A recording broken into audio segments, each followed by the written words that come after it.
Rafale की deal में जिस ब्रह्मास्त्र को देने से फ्रांस ने झाड़ लिया था पल्ला, भारत ने खुद बनाकर तोड़ दिया पश्चिमी देशों का गुरूर।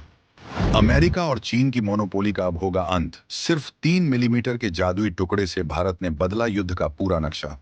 अब रडार की पकड़ में आने से पहले ही राख हो जाएंगे दुश्मन के मंसूबे।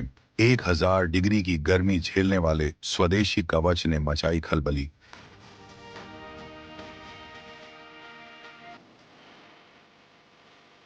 6 देशों के उस सीक्रेट क्लब का दरवाजा तोड़कर गुस्सा भारत, जिसकी चाबी अब तक सिर्फ सुपर पावर्स की जेब में थी।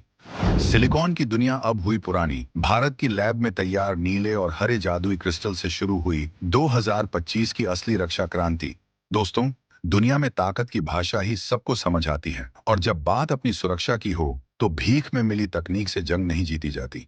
आज हम जिस खबर की बात करने जा रहे हैं वो कोई आम न्यूज नहीं है, बल्कि भारत के वैज्ञानिकों का वो तमाचा है जो उन्होंने उन देशों के गाल पर रसीद किया है जो खुद को टेक्नोलॉजी का ठेकेदार समझते थे। ये कहानी किसी मिसाइल के फटने या बम के गिरने की नहीं है, बल्कि एक ऐसे अदृश्य हथियार के तैयार होने की है जो आपकी और हमारी मुट्ठी से भी छोटा है, लेकिन जिसका काम इतना बड़ा है कि उसके बिना करोड़ों के फाइटर जेट्स और अरबों की मिसाइलें सिर्फ लोहे का कबाड़ हैं। जिन देशों ने हमें आंख दिखाई थी, जिन सुपर पावर्स को लगता था कि भारत उनके सामने घुटने टेकेगा और उनकी शर्तों पर टेक्नोलॉजी खरीदेगा, आज उनके होश फाख्ता हो चुके हैं। दिल्ली की एक बंद प्रयोगशाला के अंदर बिना शोर शराबे के हमारे वैज्ञानिकों ने एक ऐसा कोड क्रैक कर लिया है जिसे सुलझाने में चीन और अमेरिका को दशकों लग गए थे। ये वो तकनीक है जो आपके फाइटर जेट को अदृश्य बनाती है। ये वो तकनीक है जो दुश्मन के रडार को अंधा कर देती है।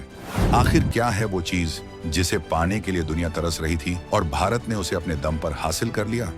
क्यों फ्रांस जैसा दोस्त भी हमें ये तकनीक देने से कतरा रहा था? और कैसे 3.5 मिलीमीटर के एक छोटे से टुकड़े ने 2025 के भारत को दुनिया का डिफेंस बॉस बना दिया है?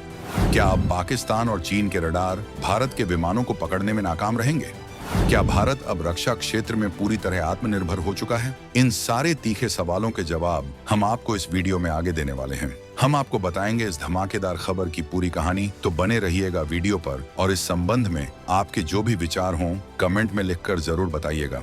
इस पूरी कहानी की जड़ को समझने के लिए हमें थोड़ा पीछे जाना होगा, उस दौर में जब भारत अपनी वायु सेना को मजबूत करने के लिए दुनिया भर के बाजारों में फाइटर जेट्स तलाश रहा था। साल 2016 का वो समय याद कीजिए जब भारत ने फ्रांस के साथ 36 राफेल फाइटर जेट्स की ऐतिहासिक डील साइन की थी। करीब 59,000 करोड़ रुपए का यह सौदा था। पूरी दुनिया की नजरें इस डील पर थीं। भारत ने सिर्फ जहाज नहीं खरीदे थे, बल्कि इस डील में एक बहुत ही महत्वपूर्ण शर्त थी, ऑफसेट क्लॉज। आसान भाषा में समझें तो शर्त ये थी कि फ्रांस को डील की कीमत का एक बड़ा हिस्सा भारत में वापस इन्वेस्ट करना था, और सबसे बड़ी बात, उन्हें भारत को कुछ खास क्रिटिकल टेक्नोलॉजी ट्रांसफर करनी थी। यानी भारत का मकसद सिर्फ मछली खरीदना नहीं था, बल्कि मछली पकड़ना सीखना भी था। लेकिन यहीं पर खेल हो गया।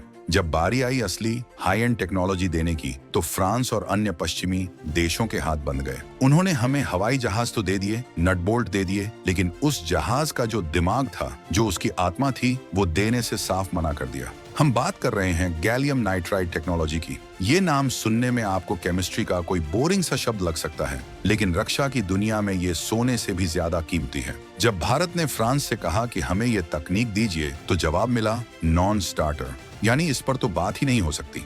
उन्होंने एक्सपोर्ट कंट्रोल और न जाने कौन कौन से अंतरराष्ट्रीय कानूनों का हवाला देकर पल्ला झाड़ लिया। SSPL की डायरेक्टर रही मीना मिश्रा ने उस वक्त एक बहुत ही चुभने वाली और सच्ची बात कही थी। उन्होंने कहा था, सर्किट्स डिनाई नहीं हुए, टेक्नोलॉजी डिनाई हुई है। इसका मतलब समझ रहे हैं आप? वो नहीं चाहते थे कि भारत कभी भी अपने पैरों पर खड़ा हो। वो चाहते थे कि हम हमेशा उनसे चिप्स और रडार के मॉड्यूल खरीदते रहें। अगर भारत के पास ये तकनीक नहीं आती तो हमारे DRDO के कई बड़े प्रोजेक्ट्स ठप पड़ जाते।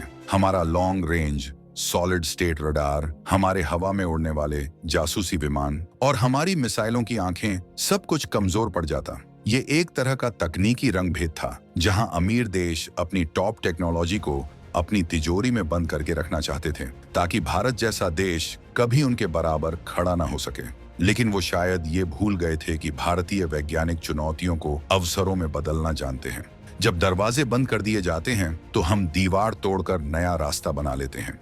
जब दुनिया ने टेक्नोलॉजी देने से मना किया तो डीआरडीओ ने वही किया जो उसका इतिहास रहा है, खुद बनाएंगे और उनसे बेहतर बनाएंगे। जिद पकड़ ली हमारे वैज्ञानिकों ने। दिल्ली में स्थित solid state physics laboratory SSPL और हैदराबाद का gallium arsenide enabling technology centre, इन दो जगहों पर दिन रात एक कर दिया गया। ये कोई आसान काम नहीं था। ये ऐसा ही था जैसे आपको कहा जाए कि एक बाल के 1000वें हिस्से पर पूरी दुनिया का नक्शा बनाओ। और फिर वो तारीख आई जो अब भारतीय रक्षा इतिहास में सुनहरे अक्षरों में लिखी जा चुकी है।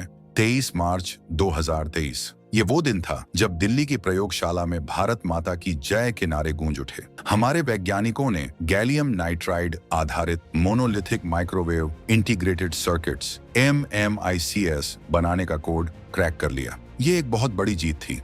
इसे आप ऐसे समझिए कि भारत अब उन चुनिंदा 6 देशों के एलीट क्लब में शामिल हो गया जिनके पास ये ताकत है। इस क्लब में अब तक सिर्फ अमेरिका, फ्रांस, रूस, जर्मनी, दक्षिण कोरिया और चीन बैठे थे और किसी को घुसने नहीं देते थे। भारत ने उस दरवाजे को लात मारकर खोल दिया।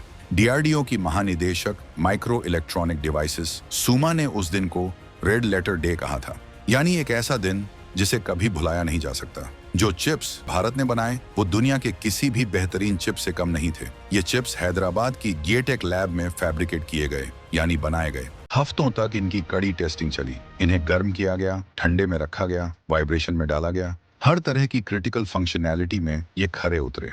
ये सिर्फ एक वैज्ञानिक प्रयोग नहीं था, ये टेक्नोलॉजी डिनायल रिजीम के मुंह पर एक करारा तमाचा था। सोचिए, जिस फ्रांस ने हमें ये सोचकर मना किया था कि भारत इसे कभी बना नहीं पाएगा, आज भारत उसी की टक्कर का, बल्कि कई मामलों में उससे बेहतर ट्रांसमिट रिसीव मॉड्यूल खुद बना रहा है। ये मॉड्यूल ही किसी भी रडार या इलेक्ट्रॉनिक वॉरफेयर सिस्टम का दिल होता है। अब भारत को अपने रडार बनाने के लिए, अपनी मिसाइलों के सीकर्स बनाने के लिए किसी के सामने हाथ फैलाने की जरूरत नहीं है। ये 2026 का वो भारत है जो अपनी शर्तों पर तकनीक विकसित करता है। ये जीत किसी एक लैब की नहीं थी, ये पूरे देश के आत्मविश्वास की जीत थी। अब आपके मन में सवाल उठ रहा होगा कि आखिर ये गैलियम नाइट्राइड है क्या भला, और ये पुराने सिलिकॉन या गैलियम आर्सेनाइड से इतना खास क्यों है? चलिए इसे एकदम सड़क छाप और आसान भाषा में समझते हैं। पुराने जमाने के रडार या इलेक्ट्रॉनिक्स में सिलिकॉन का इस्तेमाल होता था। सिलिकॉन अच्छा है, सस्ता है, लेकिन उसकी एक सीमा है।